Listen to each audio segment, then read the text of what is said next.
Humans that once lived on farms and in rural areas, so-called wildlands, will be relocated to cities, now referred to as human settlements. And the idea is that if you concentrate populations into specific areas or zones, less energy usage, less water usage, and less transportation. So people will have less reason to leave home. They'll stay in their homes. They may even work out of their homes. And so they're not going to be using their cars. They're not going to be using energy. And they're not going to be using water.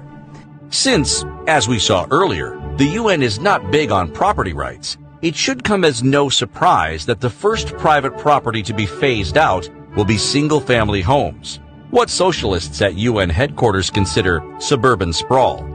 Instead, we the people will live in apartments and condos in megacities near railroad tracks.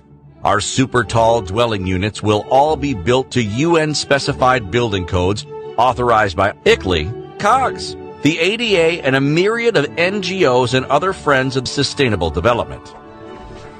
While the animals run wild in continental corridors, we the humans will live in transit villages and smart cities. Smart growth, or new urbanism, is that ideology that says that you shouldn't have more space than you actually need. So if you're a couple of people living in a 3-bedroom house, well, you don't need that extra space. So why do you have it? There's a clear, concerted effort to make it really just about as miserable as possible to exist and use your own private transportation, own your own home. All impetus and incentive, in financial and otherwise, is to convince people that it is unsustainable to live in their own home, have air conditioning. It is their duty as a human being, as a global citizen, you see. You basically exist and little more. Our high-rise, stack-and-pack dwelling units, complete with smart meters and smart heating systems, will make sure no one uses too much energy. And if they do, the energy police, with help from the neighbors and eye-on-the-street surveillance systems, will be right there to handle the situation. If they can put 1,000 people in one building, it's a whole lot easier to know what they're doing, where they're going, and how they're thinking than it is if you got 1,000 people living in a rural or suburban area.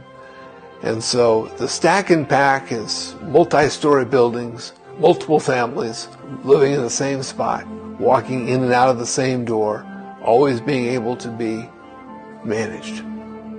And smart meters play a big role in that management, as they can measure everything that you do in your life when you're using smart appliances. If you have a garden or a single-family residence, while you're watering your garden, you maybe have more than one bathroom, you're taking too many showers, you're using more than your 10 gallons of water a day. And this is unsustainable.